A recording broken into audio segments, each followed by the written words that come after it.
So that's she says here, and it was from the Irish that I learned so much. Here's your former Taoiseach, Jack Lynch, saying, there is more to us than we know about. The famine, which happened 150 years ago, it's 3 lifetimes at most. Things that happened then were handed on from father to son, from mother to daughter, down to this day. They're within us now, and we don't deal with them. And Sinead O'Connor, okay, I want to talk about Ireland. Specifically, I want to talk about the famine. You see, we're like a child that's been battered, has to drive it out of its head because it's frightened, still feels all the painful feelings. But they lose contact with the memory. And this leads to massive self-destruction, alcoholism, drug addiction, all desperate attempts at running. And in its worst form, it becomes actual killing. And if there's ever going to be healing, there has to be remembering. So that there can be forgiving, there has to be knowledge and understanding. This is how you do what I call cultural psychotherapy. Psychotherapy on a one-to-one individual basis is about helping a person to understand their psychological history so they can make sense of their suffering. We have to do that as nations too. We have to do a cultural psychotherapy. And that's the kind of thing that when I speak here, this was last July at the UK Defence Academy on the Advanced Command and Staff course, I say that if we want to turn back the streams of war, and we have to understand the deep roots of war. Am I messing up your camera the way I'm moving around? We have to turn back the streams of war, not just within others, but also within ourselves.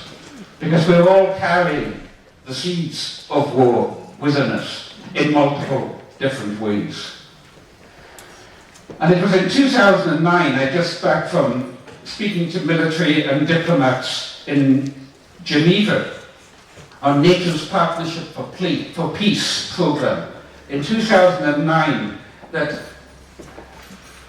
I succumbed to an urge that had been growing in me to make a pilgrimage across my own island, across the islands of Brigid, starting in the parish of Fèile Brìde in Harris in the south, and then moving up to places associated with herself and with other saints in the pre-Reformation tradition, but still there in the place names. R.S. Thomas, the Welsh poet, has a line where he says, the parish has a saint's name that time cannot unfrock. The parish has a saint's name that time cannot unfrock. You see, even though we've had the Reformation in 1516 Scotland, even though the name Brigid is no longer an island name, I knew nobody called Brigid when I was growing up, because it would be seen as a Catholic name. It's in the land. It's in the places. And here's an example. Here's an old map, an 1854 map. Look at this. Gary, Brigid. The Gary, the garden land of the servant of St. Bride. I walked through the island. I came to realise only recently, and this is Loch Tota Brigid.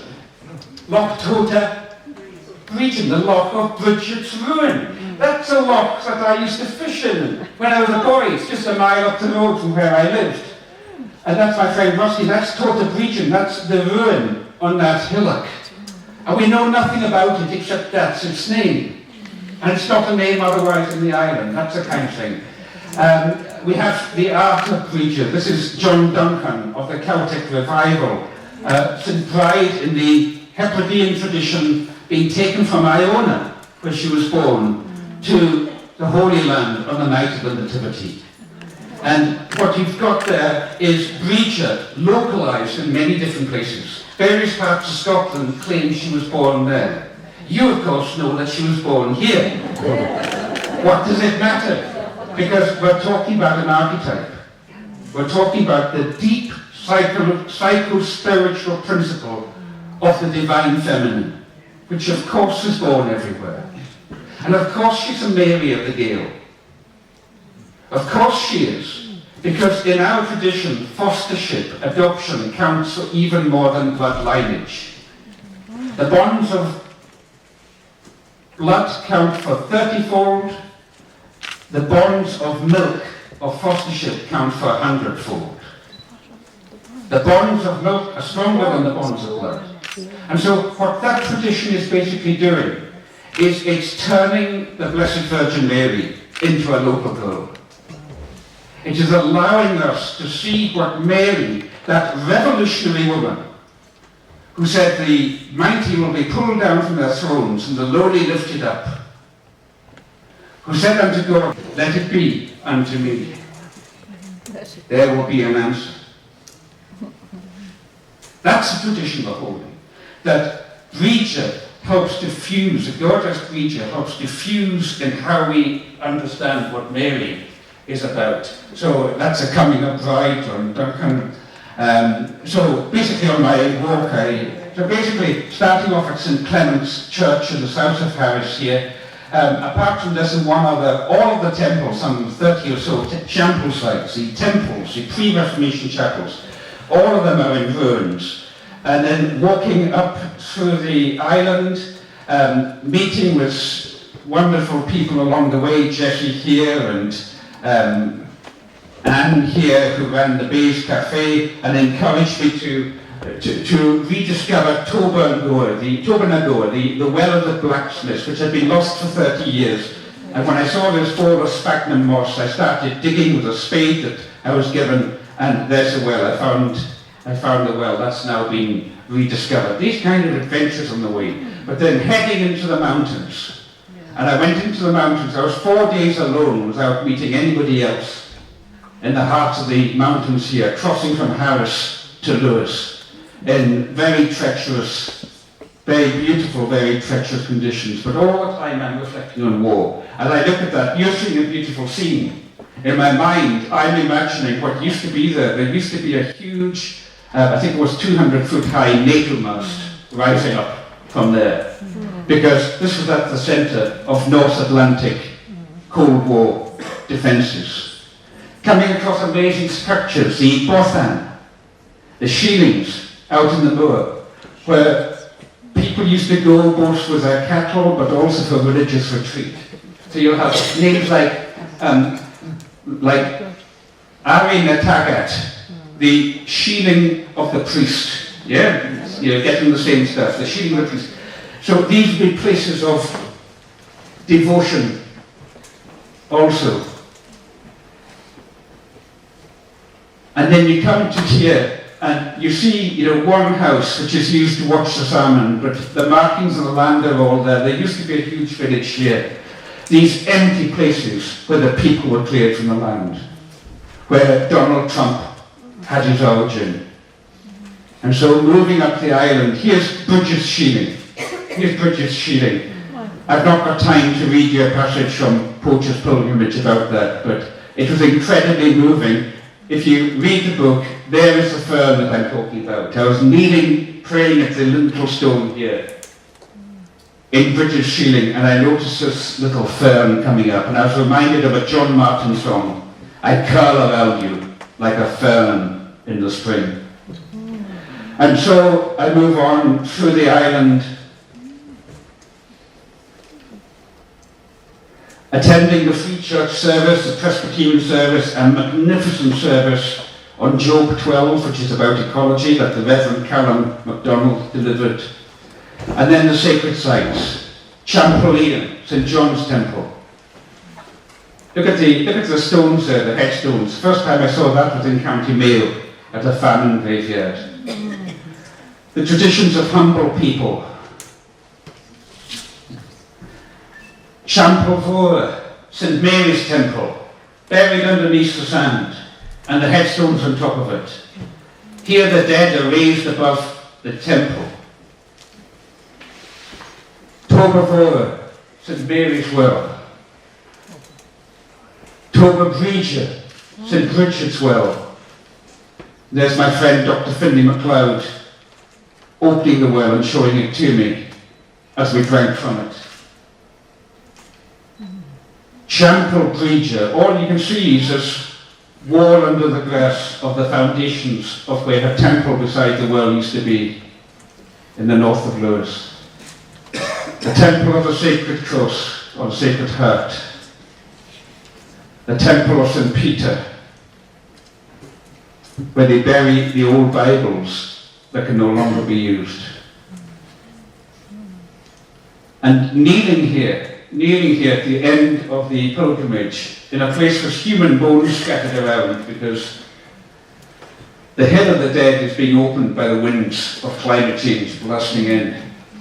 And kneeling there on the second last day of my pilgrimage, something burst open in me. And the communion of the saints, I can only describe it like that, was revealed. I was present there with the dead and with the living. And finally, Temple Ronan, St. Ronan's temple, he brought Christianity to the Isle of Lewis. That's all that's left of it. I had to devise a saying, the less there is to see, the holier the place would be. And the question, which side of the fence are we on? Which side of the fence are we on? Are we on the side of the fence that it was Nansen, or are we on the side of the fence with Donald Trump? May I have just a couple of minutes to read the final bit of a poem about Donald Trump? This is a long poem that I wrote 6 years ago. It's called, "Oh Donald Trump, Woe Donald Trump." It starts off, "Oh Donald Trump, it was my own old mother's taxi driver on the Isle of Lewis, who said he lived next door to your old mother's house on the Isle of Lewis. That made me think how close we are, being separated by just 2 mothers and 1 stolen taxi."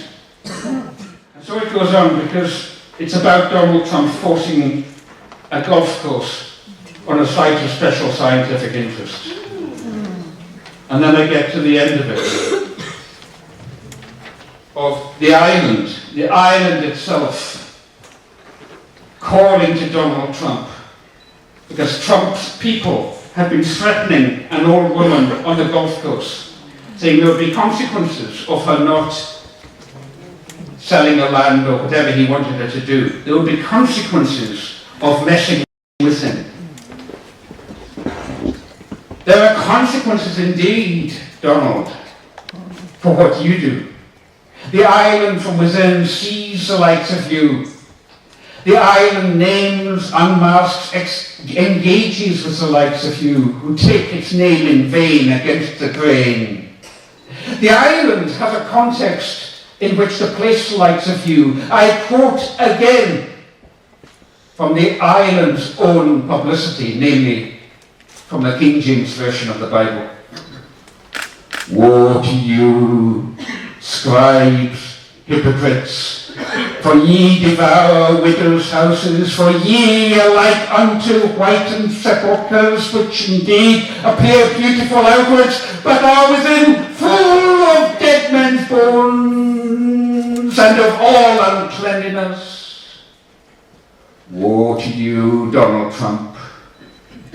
Woe to them that add house to house, that join field to field, until there is no more room, and that ye dwell yourselves alone in the midst of the land.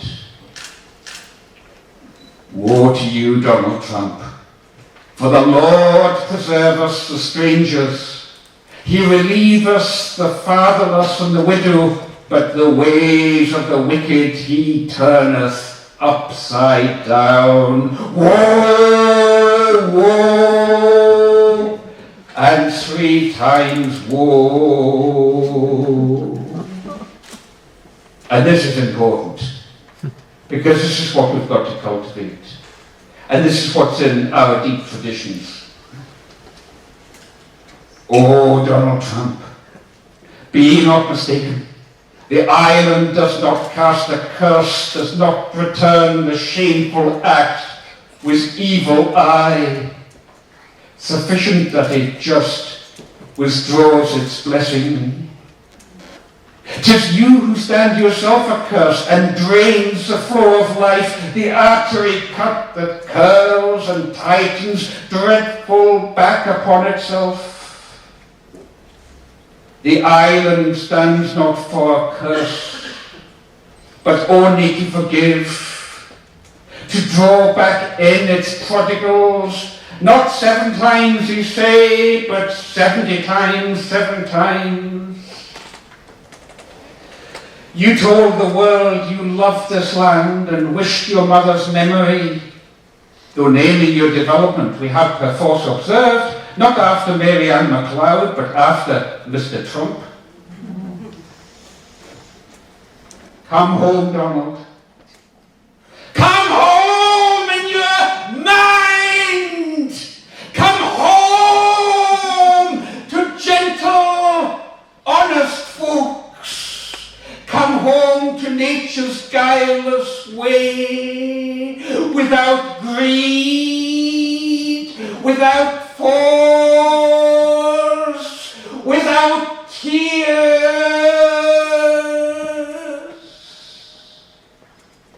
Renounce the rootless sands of capital and pride. Renounce the decorated corpse of suppurating wealth. Renounce those vicious, violent, so-called winning ways. Come home, oh Donald! Come home to this new start and build a golden tower to be your greatest work of living art that rises from the fairway as a meteoric human heart. Transmuted, transfigured, transubstantiated. Come home, Donald. Just come